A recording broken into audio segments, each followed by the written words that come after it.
Hey, Mark. I hope you Yeah, know what's up? that for the last 10 seconds, people have watched you chew. I am quite okay with that. Yeah. So, I'm uh, trying to do this, since Chase decided, um, that he got his, time zones mixed up. So, I'm trying to, on the fly here, figure something out. Yeah, I mean, you guys are gonna be the better Kentucky Downs people. I can add a little color commentary and a few horses here that I know, some angles that I know, but Kentucky Downs is definitely not my house. Yep. Um, we got a couple people watching already, so, um, why don't we, whoa.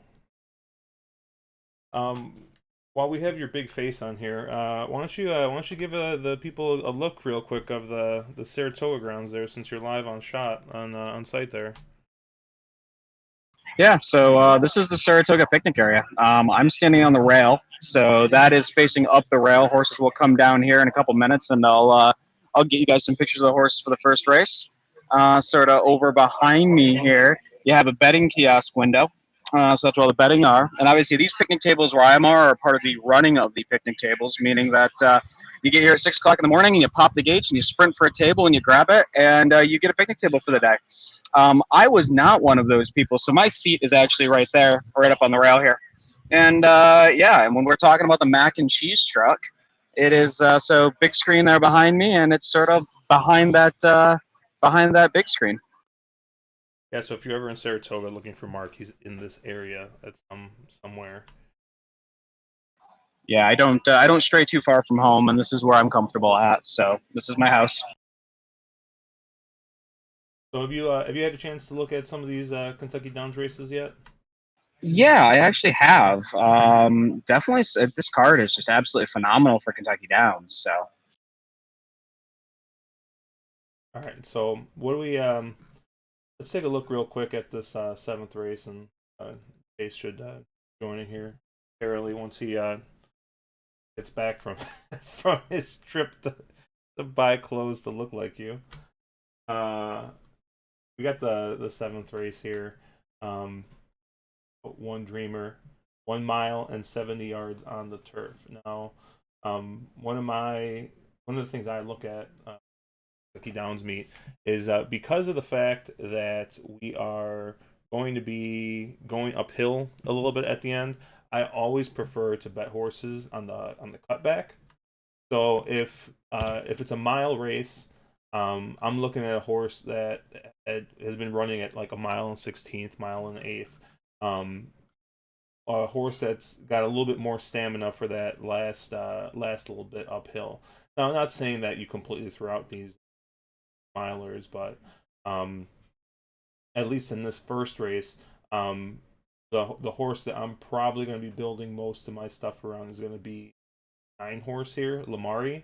Brad Cox trained with Florent Giroux, who, as we all know, the French connection, Giroux and I'm already Leparoux are not yeah, exactly that bro. great in New York, but at Kentucky Downs and actually in Kentucky, the state of Kentucky in particular, um, they are definitely a lot better.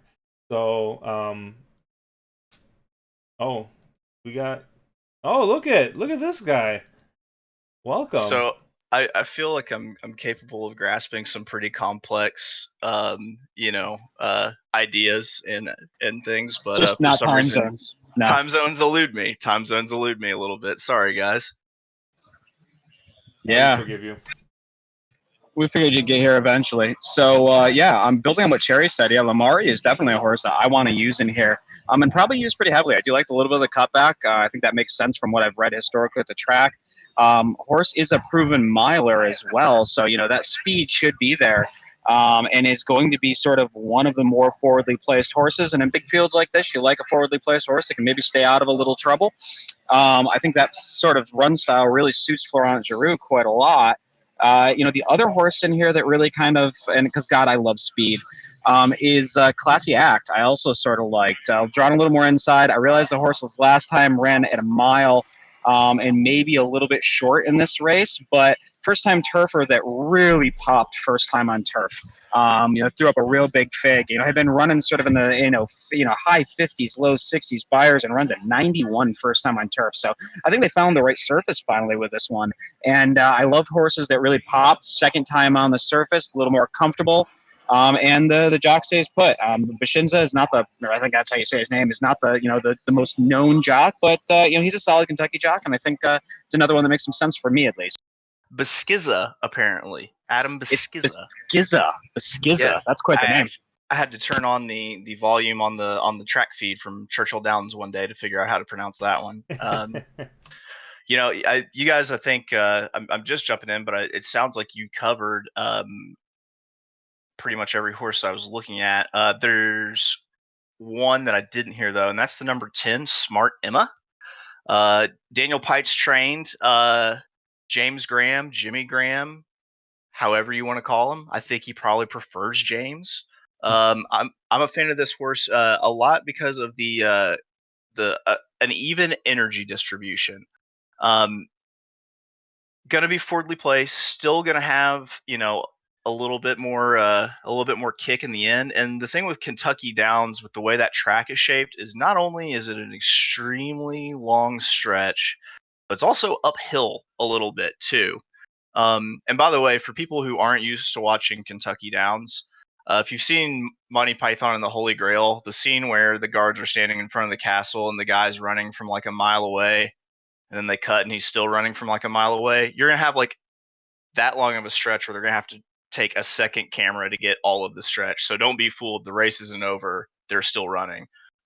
But yeah, the other thing that stuck out to me with Smart Emma is shipping out of Ellis Park, which Ellis Park shippers did fairly well last year. A lot of that was just due to the fact that a lot of these horses that you're going to see this meet are coming from Ellis Park. But Ellis Park had a lot of a kind of an early speed bias this meet, and so a horse being off the pace wasn't really a great place. And I think Smart Emma runs back a little bit better at Kentucky Downs due to this. Now, what do you guys think of Hanali Moon, the 7? Mark Casse trained horse.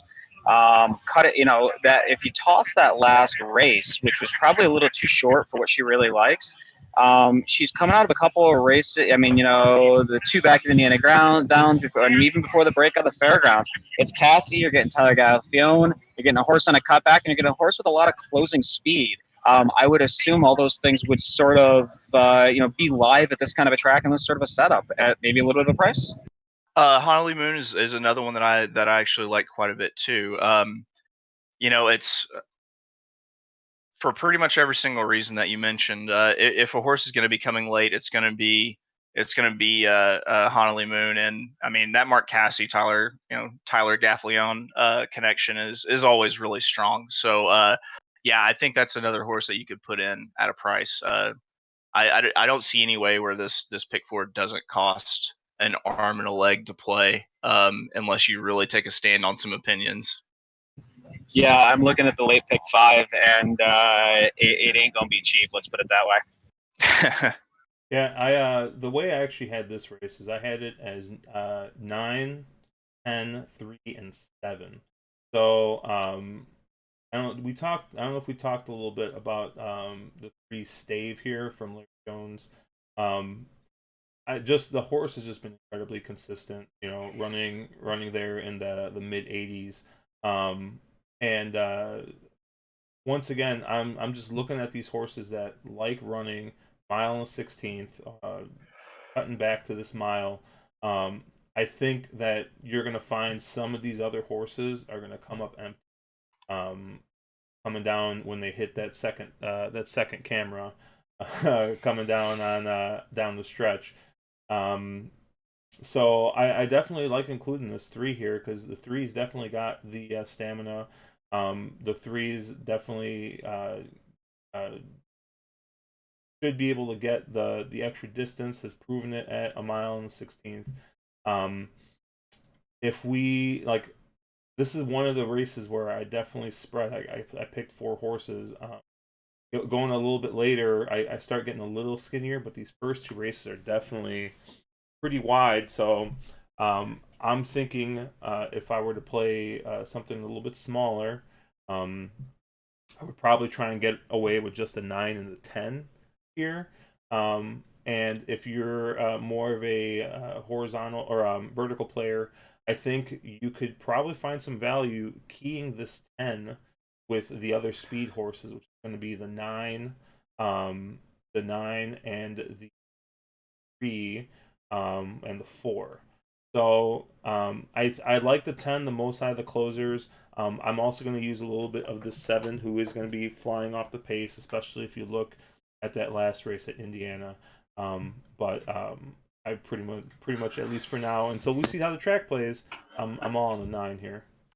Yeah, Hey, I've ended up going 5 deep here. I'm taking 7 and 10 as my two A's, 3, 9 as my B's, and 4 as my lone C. Sorry to interrupt, Mark. no, no, you're fine. I ended up being 4, 7, 9, 10, and I want a little bit of a flyer as well on the 2. I haven't mentioned this horse yet. Real big price, but you're getting the original Frenchie up on a Steve Asmussen horse. Those two have done real well together. It's a street cry, first time on the turf. It's about an 11% first time turf sire. There's no family pedigree that screams turf, but it seems like why would you be dropping this horse in here unless it's live? I mean, there's a lot of other places this horse could be running. It was one that I said, geez, at 20 to 1, that's the kind of price horse that you want to include when you're seeing things that are different, and you're going, huh, I wonder why, and it just made me scratch my head. And it's a horse I want a little bit of. I'm not sure if it's a B or a C for me right now.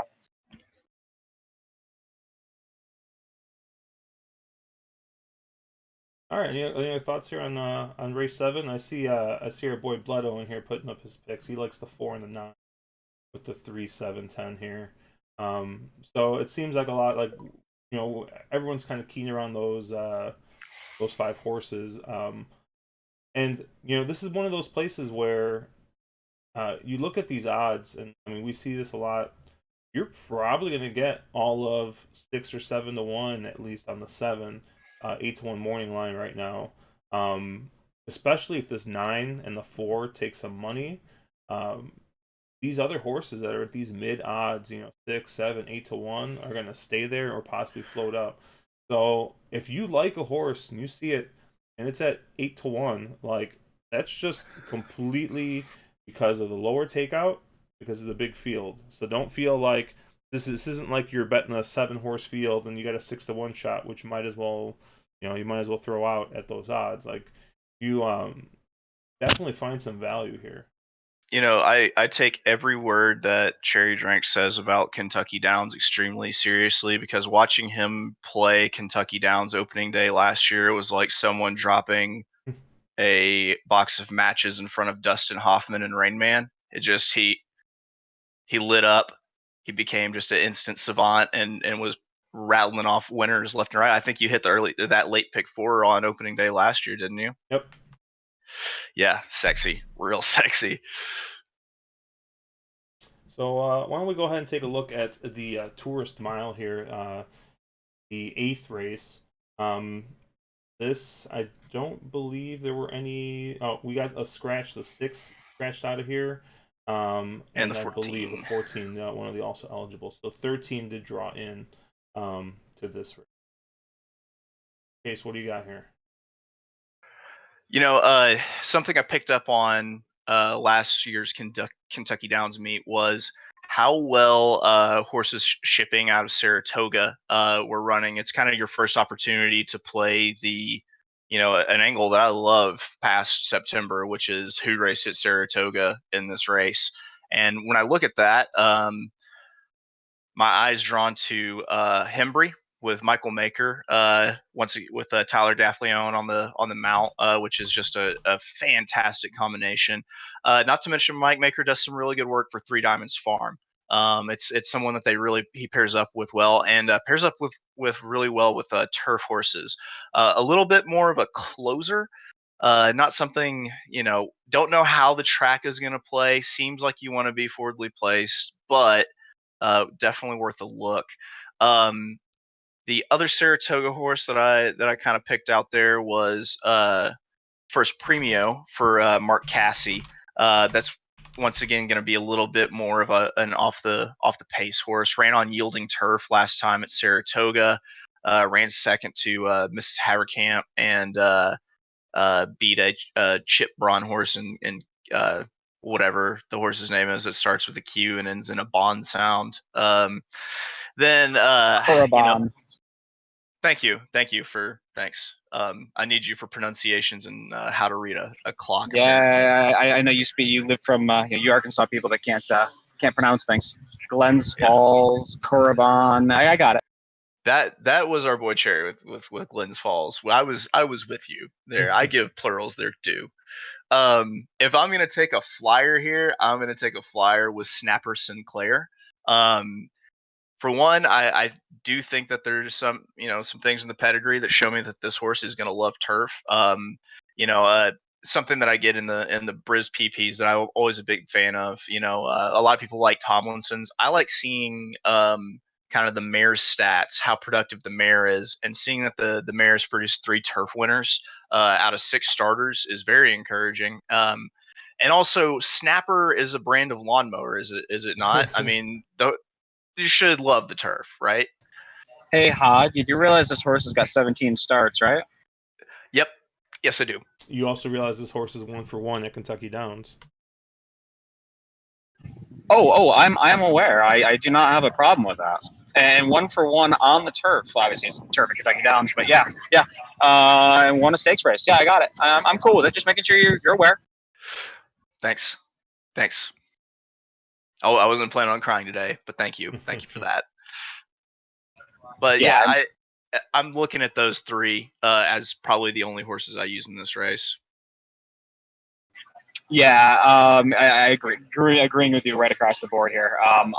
Hembre is my number 1 choice here. Mike Maker, Three Diamond Farms, the Telegaffleon. The horse is 1-for-1 across the surface. Yes, it was a 7 furlongs, but a year later now, and I would imagine that horse will stretch out well.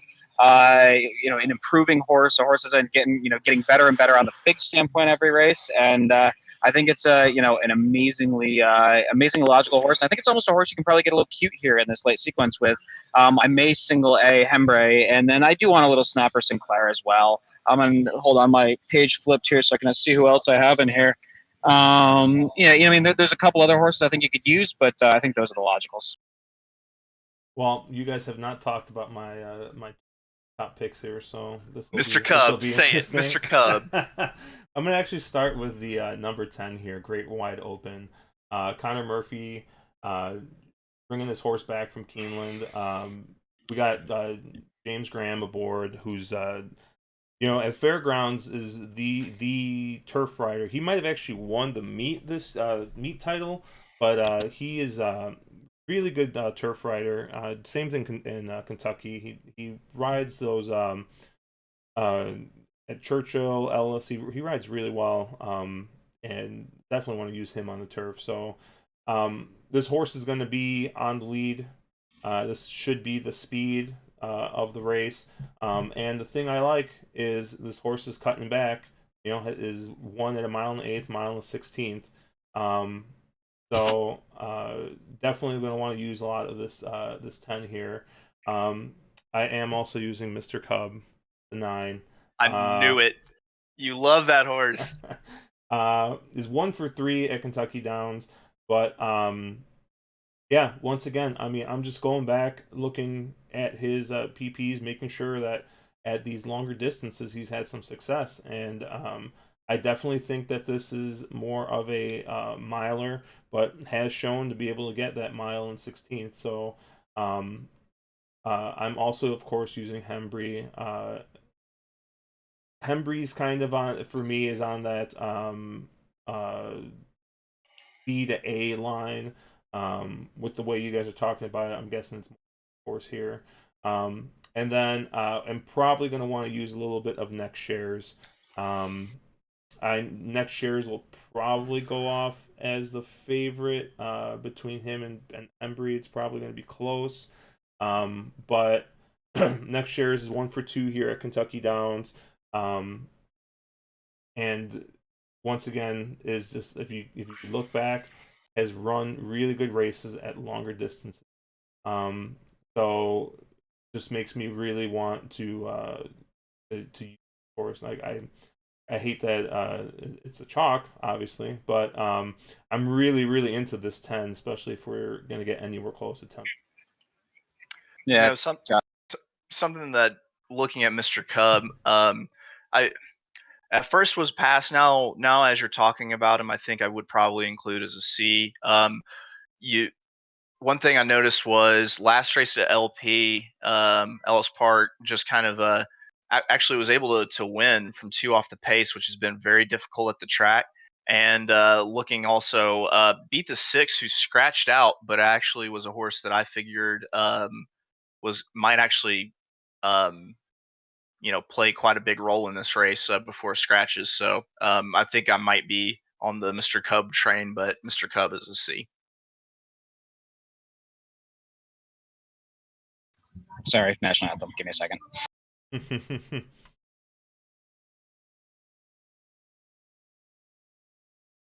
Is he peeing? No, national anthem. Oh,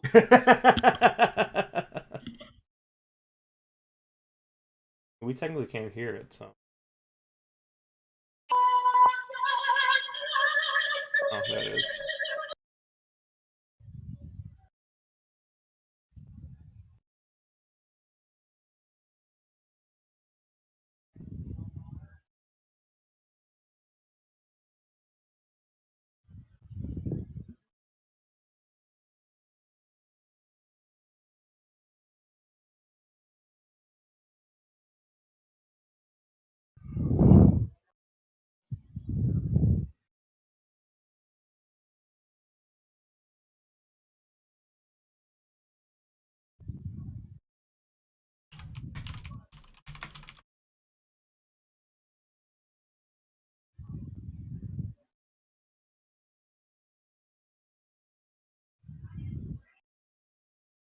Alrighty. Okay, here we go. So, yeah. so race 9.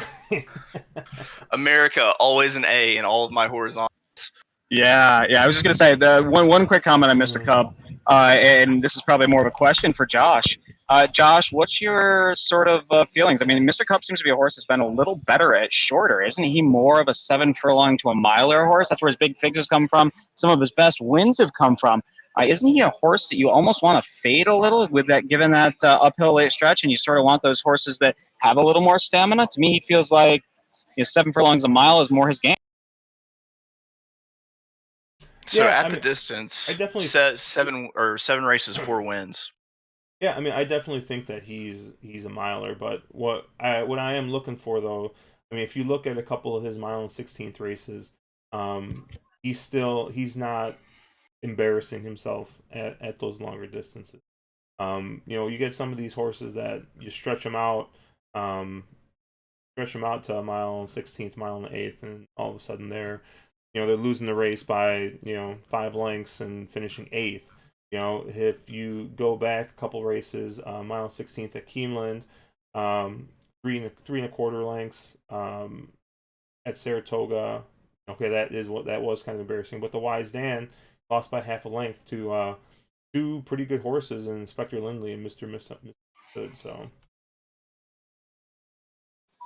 Those aren't the horses coming through. Those are just walker horses. But I figured I would, give you guys a look.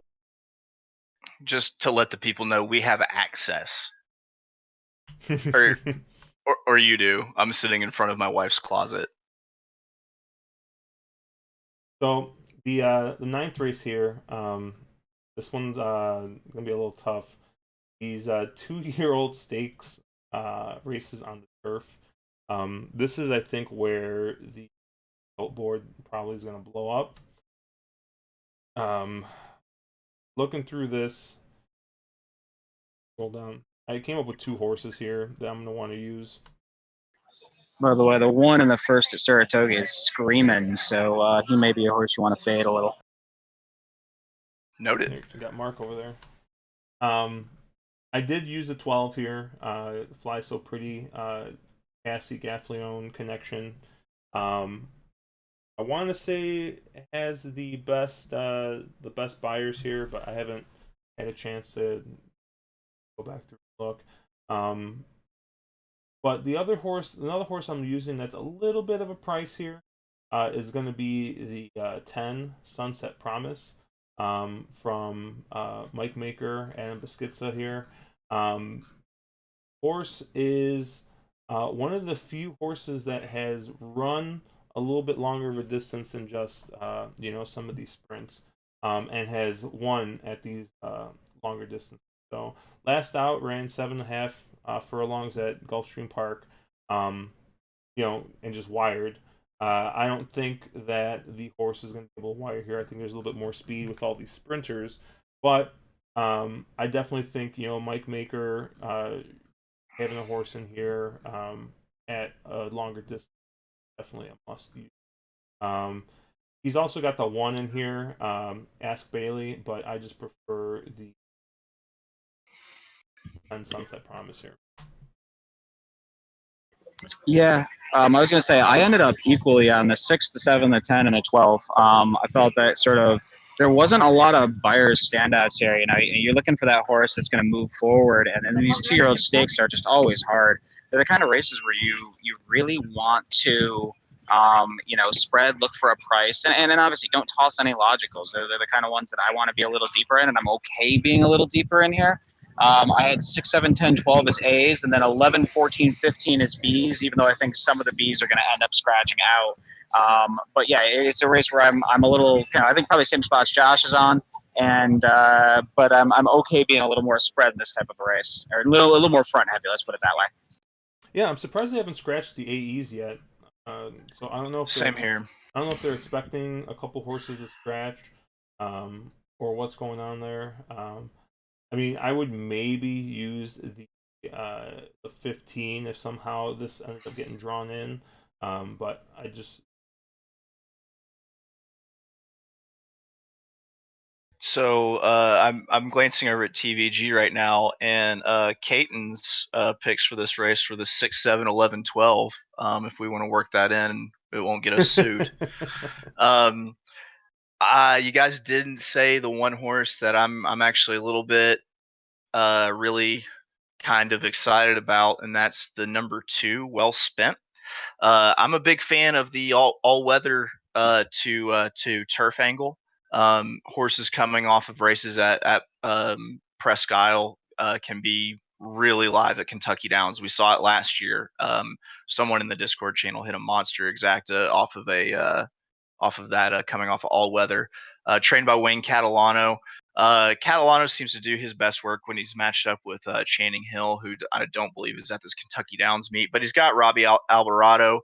He's not a particularly strong turf rider, but I'm going to rely on that all weather to turf, magic angle to work for me. I've got all the AEs if they don't scratch out. If they do scratch out, I was 2, 7, 12.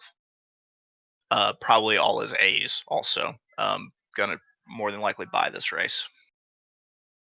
Another horse that we didn't really mention, but now that I think about it, is probably one I'm going to want to use is the 11 here, Lemon Scat, Dale Romans, coming from Ellis Park. And we've noticed, I mean, we talked about it a little earlier, Ellis Park has been showing a little bit of a speed bias.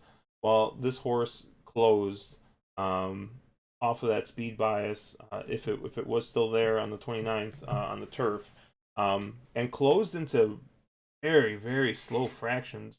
Looks like 25 and 47. So this might be a horse that's one at the mile. He's got Scat Daddy and Lemon Drop Kid, so I don't think the distance is going to do. So I think that this will probably be another horse that I'm going to toss on my tickets, because the buyer is not that far off the rest of them. And the tough thing with these races is, these 2-year-olds, seeing them improve 8, 10, 12 buyer points one race to another if they've only raced 1 or 2 races is not crazy. So yeah, some of these horses that are in here with these 21s and 44s, we could probably toss. But um, if you've even like sniffed a 60, probably are in here with a shot. Um, but yeah, I definitely think I'm going to want to use a little bit of this 11 too. So I think I'm just going to be 10, 11, 12 here. Yeah, I 100% agree with your 11 horse there. Dale Romans is also somebody that's pretty notorious for it. He doesn't really have him crank the first time out, so he's somebody that sort of races him into shape. So his horses seem to see their best. He's a little like a Bill Mott in that way. They see their best race fourth, fifth, sixth starts. And this is a horse that's got 2 starts in, which a lot of the horses in this field do not. So you expect there should be a little bit of stamina there. There should be a little more bottom end, and I would expect another improving move off from that previous Fig, and the previous Fig was a 61. So the horse fits a little bit of a closer, and yeah, I think it's Chan. I can't pronounce Jackie's name, Juan. but Chuan. Him and him and Romans have very good success for together. They're hitting at 23%. So yeah, again, that's a horse that I want to use. I have the horse at B right now. Depending on how the ticket structure looks, could be end up becoming an A. It's funny. I've never heard of Martin Schwann before, and that was the main reason that I kind of faded the 11. Is just I don't know who you are. How can I trust you? You might be police. So I'm not I wasn't gonna use them, but it sounds like you guys are a little bit more versed in the book of Chuan than I am, and maybe I include if I'm gonna try to buy this race, I buy that horse too. Yeah, well, he and Yeah, he's Romans one are of the also they're also 23% on the year together. So yeah. obviously Romans trusts him. So Yeah, Chuan is one of those Ellis Park. I know he rides a little Churchill, and I think he does some of the Indiana Downs and some of the smaller tracks that are sort of Midwestern. So he's a younger, newer. Or I say he's a newer guy. I don't know if he's necessarily younger, but somebody who obviously Romans trusts him, and there's a number of starts there. So maybe he's somebody like a Sayaz at Saratoga that is an up and coming jock that not everybody's heard of, but I guess everybody's heard of him now, but is somebody who you can trust, even though he doesn't have those numbers behind him.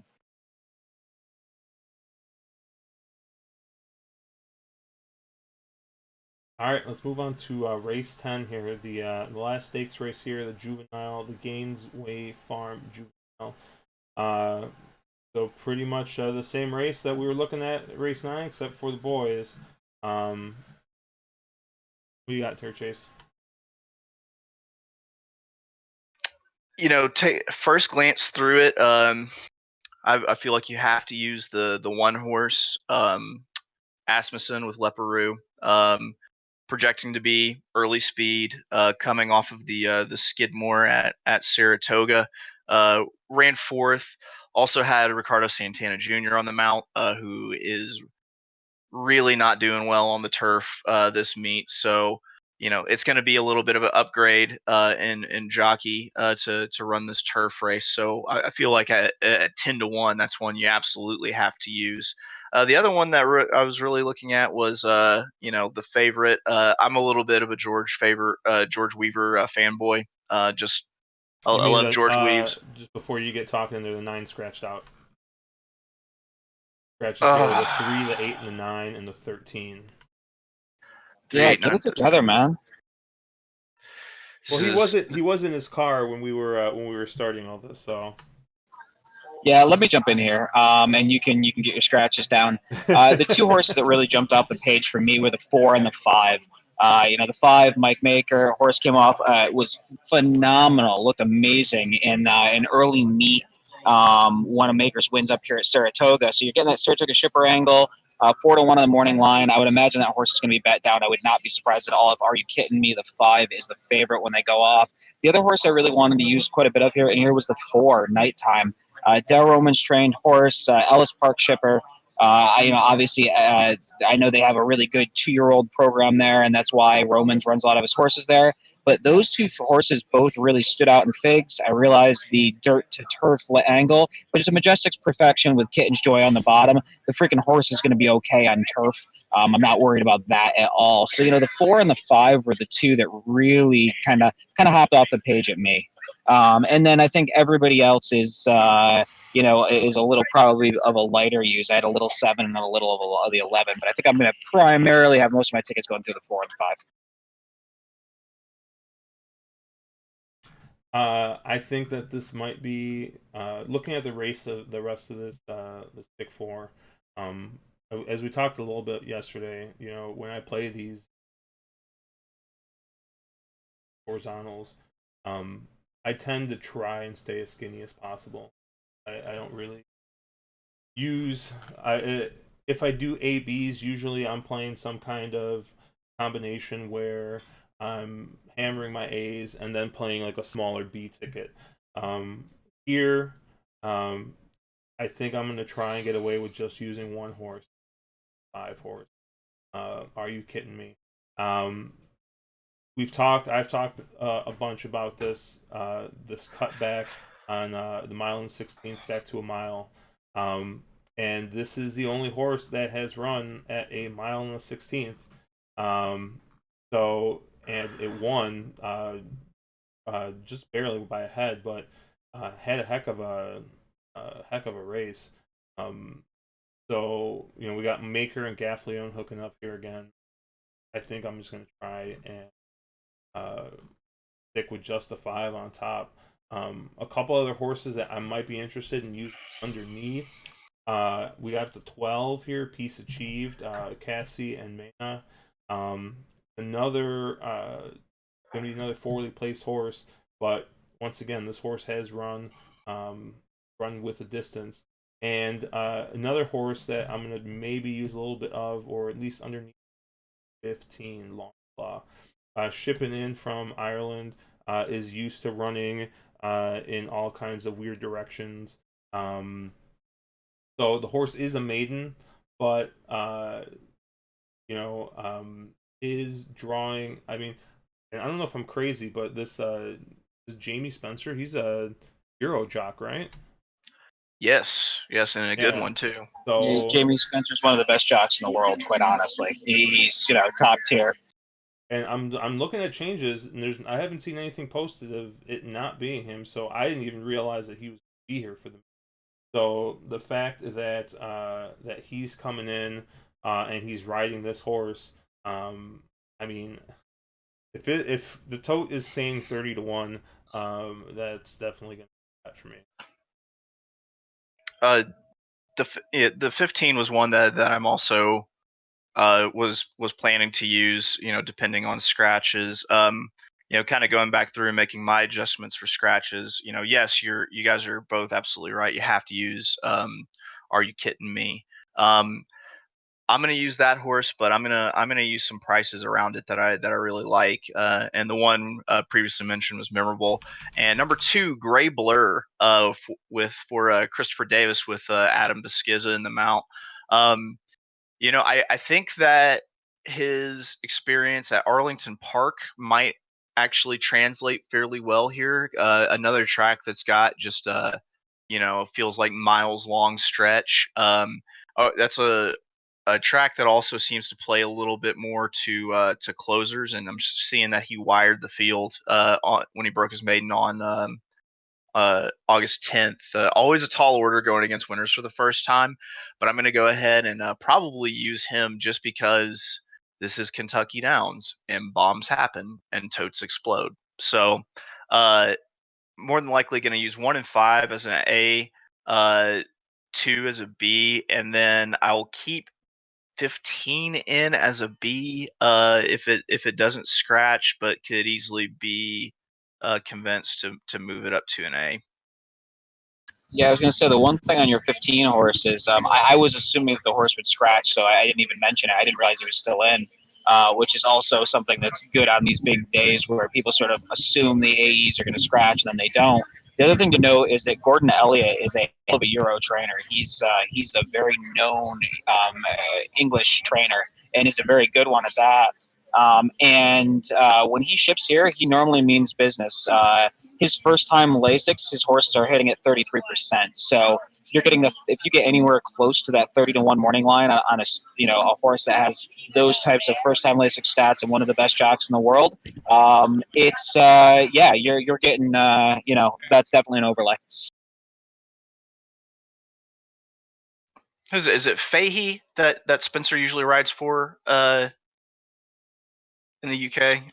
Spencer rides for all the Shakes horses, so Okay. all that the Coolmore UK stuff. He's their boy. It's like Johnny Velasquez is to Pletcher. He rides all their stuff.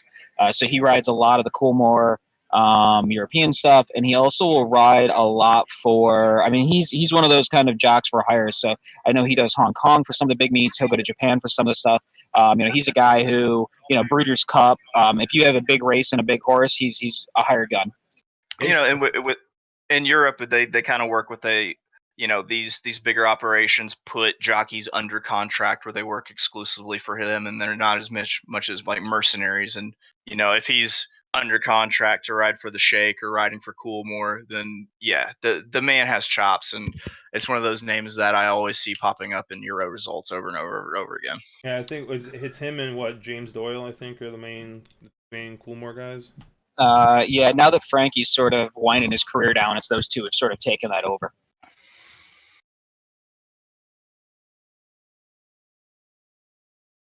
And hey, didn't Giroux just get back from Japan? Didn't he go over there and ride for their I think he just rode for their jockey all star stuff. Yeah, he did Jack Yellow Stars, and I think he rode a few days at Takia Shen. He was doing some of the. They have one of their big days. It's this time of year. I don't remember when it was. I tend to not follow Japanese racing, but they have a $1 million mile. That's a real big race, and some of the Japan Cup stuff. So I think he was over there for that. So, Mark, in your mind, if a horse, or sorry, if there's a jockey all stars race and Giroux is in it, is it automatically to you a farce of a race, given your No, dislike for French jockeys? no, the Frenchy jock thing is way overplayed. I have no issues with French jockeys. My issue with the fact that a lot of Kentucky jockeys, when they ship to Saratoga, have very, very, very poor performances. Now that's partially due to the fact that most Kentucky trainers do not do well at Saratoga. But it's also due to the fact that I think this track is set up a little differently, and I think you have to be a little more aggressive at a Saratoga, whereas Kentucky jocks just do this somewhat riding Churchill a lot, and even Keeneland with a little longer front straight, they can be a little bit more closer specific, especially on the turf. So Julian Leparoux is a jock who when you talk jock colonies, everyone talks about, oh, Julian, he's this world-class top-tier jock. He hits at 3% at Saratoga. So he's one of those jockeys that here for me, he's just a toss. I throw him away, and he takes a lot of money because of the name. Excuse me. But yeah, to answer your original question, I have no problems with Giroux as well. I think he's a wonderful jock. When he gets solid mounts, he's a world class guy. But yeah. All right. Well, any closing thoughts here on Kentucky Downs? Just get ready for a wild one. I love these races. I love the track. I love how it's shaped. I love that it undulates. It's a These are always really fun. The fields are huge. There are gonna be prices all over the board. And I know on Discord sometimes the word box is a dirty word, but don't miss out on a massive exacta because you didn't box it. Trying to get cute and play these Kentucky Downs races. Don't be afraid to box 3 horses. You might win a couple $100 off of a $1 bet easily with a 3 horse exacta box. Yeah, the one thing I would say with a track like this, with the fields that are like this, it's very hard to toss anybody. So if you have a horse you like and you're playing horizontals, it's completely fine to be 1 or 2 deep in one leg and then to be 10 deep in the next leg. Don't feel like you can't use that depth and you can't use some structure to build some layers in there into your tickets. These types of races tend to lend themselves really well to those types of, hey, I have an opinion here and I'm going to get real deep in the next, or I'm going to get real deep in the one leading in. And if you're a guy who plays a lot of pick fours, go down to pick threes for this kind of a race. Go down to daily doubles. These types of races, big, deep, competitive fields, it's okay to shorten up your wagering structure a little bit. You're still the money will still be there. Yeah, and I'll kind of agree with what Chase said. This is one of those meets where you can just want, just play exactas. And if you don't want to get involved, if you look at these tickets and you see, hey, like this pick four ticket's gonna cost me $200, and that's like maybe that's what you gamble in a day. Maybe you gamble $100.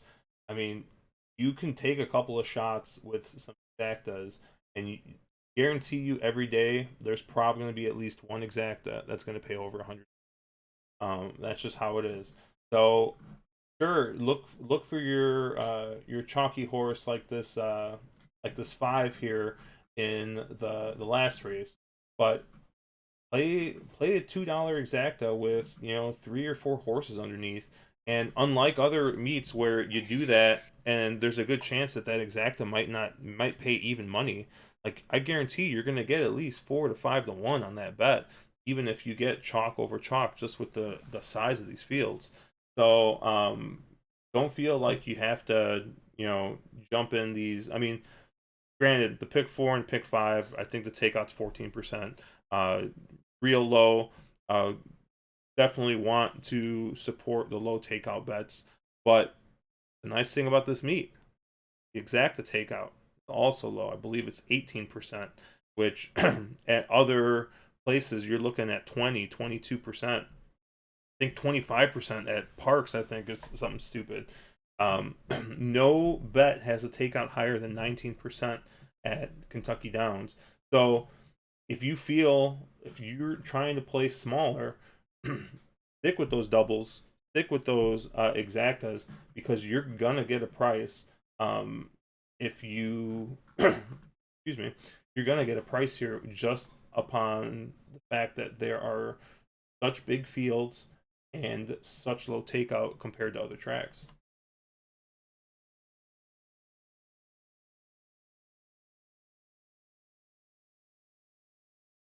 Any last thoughts?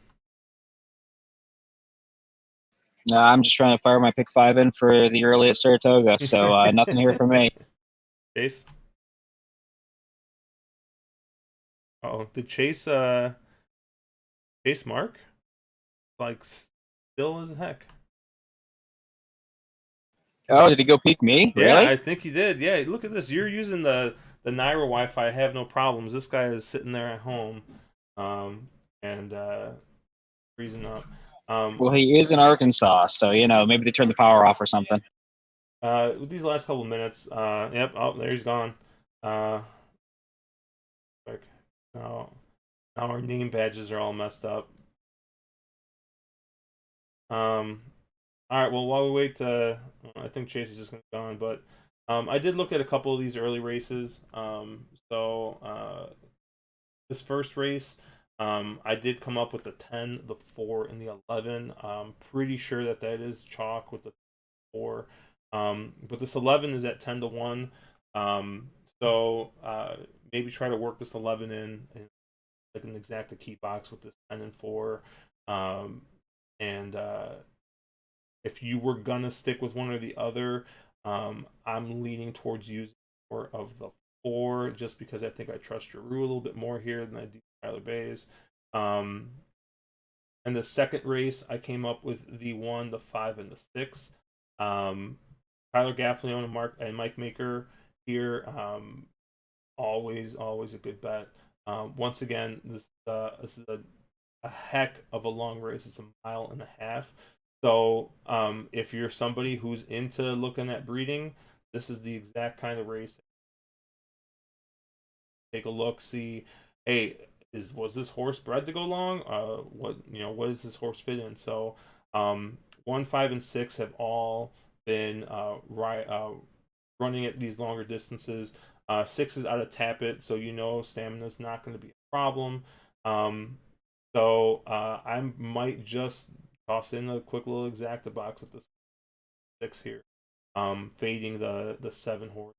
Coming from Saratoga, with the best buyer, but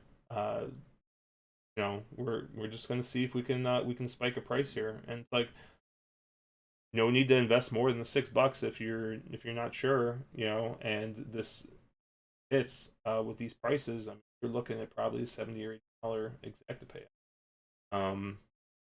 But just a couple thoughts there on those first two races. I'll be in the Reddit probably tossing some picks in there as the day goes on. I know Pack, I know you're going to be on site at Saratoga, so you'll be giving us a little insight if you see anything in the paddock there. And as usual, if you got any questions, you guys can go ahead and send them our way. But until then, we'll see you guys Monday. We're going to try to do Monday? Yeah, I think we're going to do something maybe early Monday for that mandatory payout. I am amazingly excited for that. Awesome. Well, we'll see you guys Monday then. All right, Pack. Good luck. Later, man. Thanks.